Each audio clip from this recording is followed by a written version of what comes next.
Welcome to Kavitha recipe Tamil. இன்னைக்கு பார்க்க போகிற ரெசிபி பாசிப்பருப்பு சுசியம் எப்படி செய்யலாங்கிறத பார்க்கலாம் வாங்க. ஃபஸ்ட்டு இந்த ரெசிபி செய்ய பச்சை பயிறு இந்த ஒரு கப்பில் இந்த அளவு எடுத்திருக்கேன்.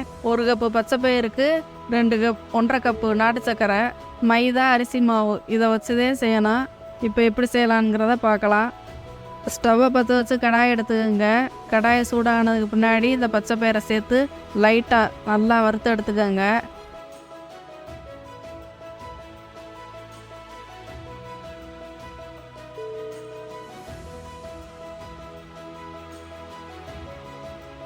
நல்லா ஒரு வாசனை வரும், அதையும் பக்குவம் நல்லா லைட்டாக வறுத்துட்டு அதை கழுவிட்டு குக்கரில் வேக வச்சு எடுத்துக்கலாம்.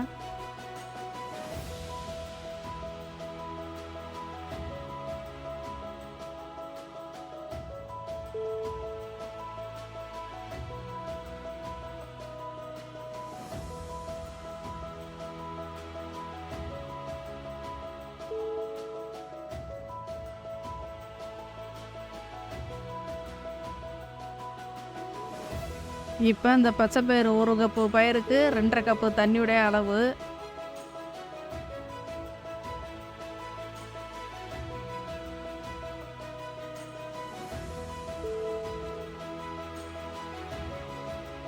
இதை வச்சு ஒரு 5 விசில் வர வச்சு நல்லா கையில் மசிற அளவுக்கு இந்த அளவுக்கு எடுத்துக்கிறலாம் வேக வச்சு.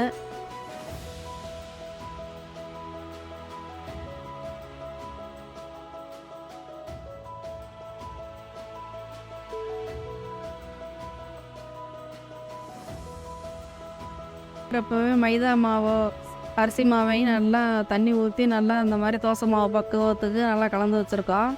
லைட்டாக உப்பு சேர்த்து நல்லா மிக்ஸ் பண்ணி வச்சுருக்கோம், கட்டி எதுவும் இல்லாமல்.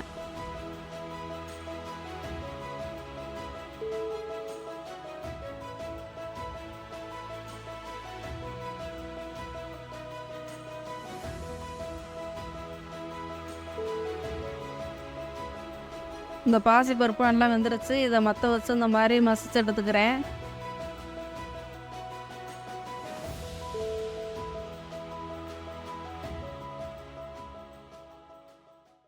இப்போ இது கூட நாட்டு சர்க்கரையை சேர்த்து நல்லா மிக்ஸ் பண்ணிக்கிடலாம். ஏன்னா அது தண்ணியில் கரைக்க தேவையில்லை, வடிகட்டணும்னு மண் தூசி எதுவும் இல்லை. செக் பண்ணிவிட்டு இதையும் அதில் சேர்த்துக்கிறேன். இந்த மாதிரி நல்லா மிக்ஸ் பண்ணிக்கோங்க. அடுப்பை ஹீட் பண்ணிவிட்டு தான் இது கூட சேர்த்து நல்லா அந்த மாதிரி கிளறணும். நல்லா இந்த சர்க்கரை வந்து நல்லா கரைஞ்சி தண்ணியாக வரும்.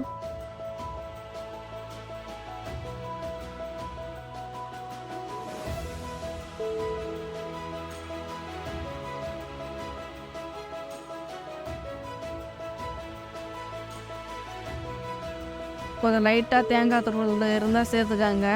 நான் சேர்த்துக்கலாம். அப்படியே கொஞ்சம் நேரம் நல்லா இந்த மாதிரி நல்லா கிளறிட்டு நல்லா ஆற வச்சுட்டு உருண்டையாக பிடிச்சி வச்சுக்கலாம்.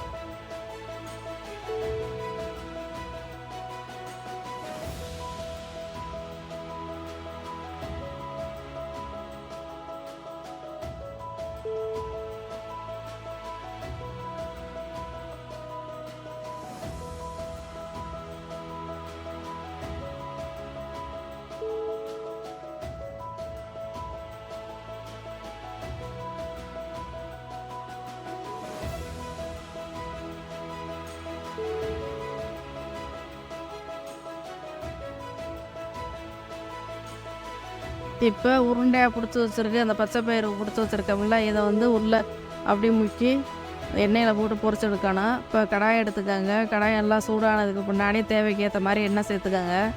எண்ணெயும் நல்லா சூடாகணும். இதை ஒன்றா எடுத்து இந்த மாதிரி இந்த மாவில் முக்கி இந்த மாதிரி எடுத்து ஒன்றா சேர்த்துக்கலாம்.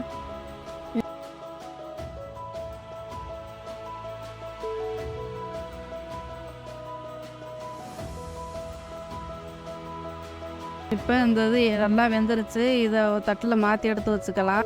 எண்ணெய் அதிகமாக இருந்துச்சுன்னா உங்களுக்கு நல்லா உப்பி வரும். எண்ணெய் கம்மியாக ஊற்றி இந்த மாதிரி செஞ்சு கொடுக்குறப்ப பிள்ளைங்களுக்கு நல்லா ஜீரணம் ஆகும். அதனால் கம்மியாக தான் சேர்த்து இந்த மாதிரி செஞ்சு கொடுக்குறேன். அதனால தான் இப்படி இருக்குது. சோடா மாவு எதுவுமே சேர்க்கலை, எண்ணெயும் அதிகமாக சேர்க்கலை. அது மாதிரி சேர்க்குறப்ப இந்த மாதிரி தான் வரும். இப்படி செஞ்சு கொடுங்க. ஒரு பாரம்பரியமான ஹெல்த்தியான உணவு இப்படி ஒரு முறை செஞ்சு பாருங்கள். ரொம்பவே சுவையாகவும் இருக்கும், சுலபமாகவும் இருக்கும். இந்த வீடியோ பிடிச்சிருந்தா லைக் பண்ணுங்கள், ஷேர் பண்ணுங்கள், சப்ஸ்கிரைப் பண்ணுங்கள்.